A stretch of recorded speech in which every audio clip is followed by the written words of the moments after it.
حسنہ، جو شخص اللہ کے کلام سے ایک آیت تلاوت کرتا ہے اسے ایک نیکی ملتی ہے، وہ ایک نیکی 10 نیکیوں کے برابر ہوتی ہے۔ اللہ کے نبی صلی اللہ علیہ وسلم کہتے ہیں میں یہ نہیں کہتا کہ الف لام میم ایک حرف ہے، بلکہ الف ایک حرف ہے، لام دوسرا حرف ہے، میم تیسرا حرف ہے، یعنی اگر کوئی اپنی زبان سے الف لام میم کی تلاوت کرتا ہے 30 نیکیاں اس کے نامے اعمال میں لکھی جائیں گی۔ اب ذرا اندازہ لگائیے کہ اگر کوئی انسان پورے دن میں ایک پارے کی تلاوت کرتا ہے تو اس کے نامے اعمال میں کتنی زیادہ نیکیاں اکٹھا ہو سکتی ہیں، اس کا وہ شمار بھی نہیں کر سکتا ہے۔ اللہ رب العالمین کے اس کلام کی یہی خصوصیت ہے، جو انسان اس دنیا کے اندر رہ کر کے اللہ کے اس کلام کی تلاوت کرتا ہے تو اس کے نامے اعمال میں نیکیوں کا اضافہ کیا جاتا ہے۔ اور اتنا ہی نہیں بلکہ یہی قرآن قیامت کے دن اس بندے کے لیے سفارش کرے گا۔ صحیح مسلم شریف کی روایت ہے، حضرت ابو ہریرہ رضی اللہ تعالیٰ عنہ کہتے ہیں کہ اللہ کے نبی صلی اللہ علیہ وسلم کہتے ہیں اقرأوا القرآن فإنه یاتی یوم القیامت شفیعا لأصحابہ۔ اللہ کے نبی صلی اللہ علیہ وسلم نے فرمایا قرآن پڑھتے رہو، یہ قرآن قیامت کے دن تمہارے حق میں سفارش کرے گا۔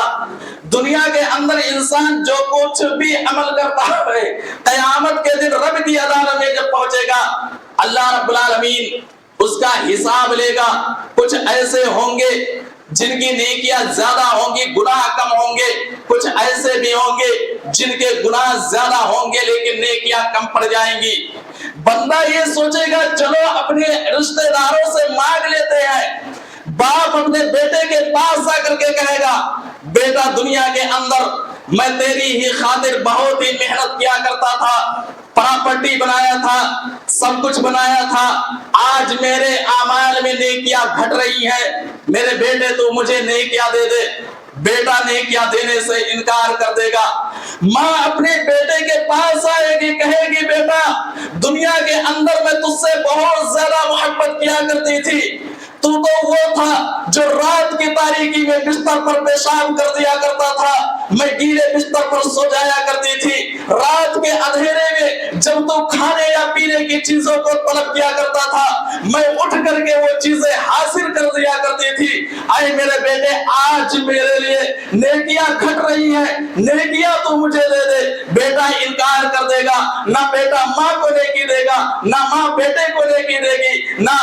باپ اپنے بیٹے کو نیکی دے گا، نہ بیٹا اپنے باپ کو نیکی دے گا۔ وہ رشتہ جو اس دنیا کے اندر جناب محمد رسول اللہ صلی اللہ علیہ وسلم نے سب سے پاکیزہ رشتہ بتلایا، شوہر اور بیوی کا رشتہ، جو اس کائنات کے اندر سب سے پہلا رشتہ شوہر اور بیوی کا رشتہ قائم ہوا تھا، وہ شوہر اور بیوی ایک دوسرے کے لیے ایک دوسرے کو نیکی دینے کے لیے تیار نہ ہوں گے، وہاں ایک دوسرے سے چہرہ پھیر لیں گے۔ قرآن کہتا ہے یوم یفر المرء من اخیہ وامہ وابیہ وصاحبتہ وبنیہ، قیامت کے دن باپ بیٹے سے بھاگے گا، بھائی بھائی سے نفرت کرے گا، شوہر بیوی سے الگ تھلگ ہو جائے گا، بیوی اپنے شوہر سے جدا ہو جائے گی، کوئی رشتہ دار کسی کے کام نہ آئے گا۔ ایسی صورت میں یہ قرآن جو ہم نے رات کے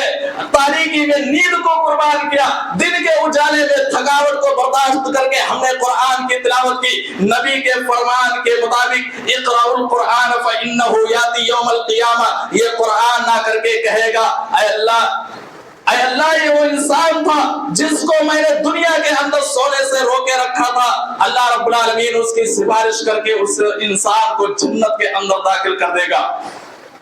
صحیح مسلم شریف کی ایک اور روایت ہے، اللہ کے نبی صلی اللہ علیہ وسلم کہتے ہیں الماہر بالقرآن مع السفرۃ الکرام بررہ، قرآن کا ماہر انسان، اچھے طریقے سے پڑھنے والا انسان جو قرآن کو اچھے طریقے سے پڑھتا ہے،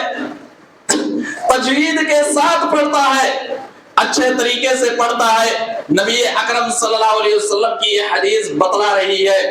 کہ قیامت کے دن وہ انسان معزز فرشتوں کے ساتھ ہوگا، معزز فرشتوں کے ساتھ اسے جگہ ملے گی جو دنیا کے اندر قرآن کو اچھے طریقے سے پڑھتا ہے، تجوید کے ساتھ پڑھتا ہے، لیکن وہ انسان جو دنیا کے اندر قرآن کی تلاوت کرتا ہے لیکن اٹک اٹک کر کے پڑھتا ہے، اللہ کے نبی صلی اللہ علیہ وسلم کہتے ہیں کہ اس انسان کو 2 اجر دیا جائے گا، ایک تو اس نے قرآن کی تلاوت کی، دوسرا اس نے محنت کیا، اللہ رب العالمین اس انسان کو ڈبل اجر دیتا ہے۔ تو قرآن کی تلاوت کرو گے، یہ قرآن تمہارے نامہ اعمال میں نیکیوں کا اضافہ کرے گی، اور ساتھ ہی ساتھ قیامت کے دن یہ تمہارے لیے سفارش بھی کرے گی۔ اللہ رب العالمین کا یہ کلام دل کی بیماریوں کو بھی دور کرنے والا ہے۔ دل کے اندر جو حسد، بغض، کینہ، کپٹ اور ساری چیزیں پائی جاتی ہیں، ان تمام چیزوں کو یہ نکال دیتی ہے۔ یا جسمانی بیماریاں جو پائی جاتی ہیں، ان بیماریوں کو اللہ رب العالمین کا یہ کلام دور کر دیتا ہے۔ اللہ رب العالمین خود کہتا ہے یا ایھا الناس قد جاءتکم موعظۃ من ربکم وشفاء لما فی الصدور وہدی ورحمۃ للمؤمنین۔ اللہ رب العالمین کہتا ہے یا ایھا الناس قد جاءتکم موعظۃ من ربکم، اے لوگوں تمہارے پاس تمہارے رب کی طرف سے نصیحت آ چکی ہے جو تمہارے دلوں کے لیے شفا ہے، مومنوں کے لیے ہدایت اور رحمت ہے۔ یعنی اگر کوئی انسان اللہ رب العالمین کے اس کلام کی تلاوت کرتا ہے، غور و فکر کرتا ہے، تو دل کے اندر جو بیماری ہے، کفر ہے، نفاق ہے، حسد ہے، بغض ہے، ان تمام چیزوں کو دور کر دیتی ہے۔ ساتھ ہی ساتھ اگر اللہ رب العالمین کے اس کلام کے ذریعے سے انسان جو بیمار ہے اس کے اوپر دم کیا جائے تو اس کی جسمانی بیماریاں بھی دور ہو سکتی ہیں۔ اللہ رب العالمین کے کلام یہ گواہی دے رہا ہے۔ اسی طریقے سے اللہ رب العالمین کا یہ کلام، جنہوں نے اس دنیا کے اندر اللہ رب العالمین کے اس کلام سے اپنا رشتہ مضبوط کر لیا، اللہ رب العالمین اس دنیا کے اندر انہیں عزت اور مقام کے مرتبے پر بلند کرتا ہے۔ لیکن اگر کسی نے اللہ رب العالمین کے اس کلام سے رشتہ توڑ لیا تو اللہ رب العالمین اس انسان کو اس دنیا کے اندر ذلیل اور رسوا کر دیتا ہے۔ حضرت عمر فاروق رضی اللہ تعالیٰ عنہ، حضرت عمر فاروق رضی اللہ تعالیٰ عنہ جب یہ امیر المومنین بنے تو ایک جگہ کا والی اپنے ایک آزاد کردہ غلام کو وہ مقرر کر دیتے ہیں۔ نافع بن عبد الحارث جب آتے ہیں تو حضرت عمر فاروق رضی اللہ تعالیٰ عنہ سے پوچھتے ہیں اے امیر المومنین فلاں جگہ کا امیر آپ نے کس کو بنایا؟ حضرت عمر فاروق رضی اللہ تعالیٰ عنہ کہتے ہیں کہ میں نے اپنے ایک آزاد کردہ غلام کو بنا دیا ہے۔ وہ کہتے ہیں اے امیر المومنین آپ نے ایک غلام کو امیر بنا دیا ہے۔ حضرت عمر فاروق رضی اللہ تعالیٰ عنہ کہتے ہیں کہ وہ حافظ قرآن تھے، وہ قرآن کا علم رکھتے تھے، گرچہ وہ آزاد کردہ غلام تھے لیکن وہ قرآن کے ماہر تھے، وہ قرآن کے بارے میں علم رکھتے تھے، کیونکہ میں نے نبی اکرم صلی اللہ علیہ وسلم سے سنا ہے ان اللہ یرفع بہذا الکتاب اقواما ویضع بہ آخرین، اللہ رب العالمین اس کتاب کے ذریعے سے لوگوں کو بلند کر دیتا ہے اور اسی کتاب کے ذریعے سے دنیا کے اندر لوگوں کو ذلیل کر دیتا ہے۔ یعنی جو انسان اس دنیا کے اندر اللہ کے اس کلام سے رشتہ مضبوط کر لیتا ہے تو اللہ رب العالمین انہیں بلند مقام پر، انہیں اچھے مقام پر فائز کرتا ہے۔ لیکن اگر کوئی انسان اللہ رب العالمین کے اس کلام سے رشتہ توڑ لیتا ہے،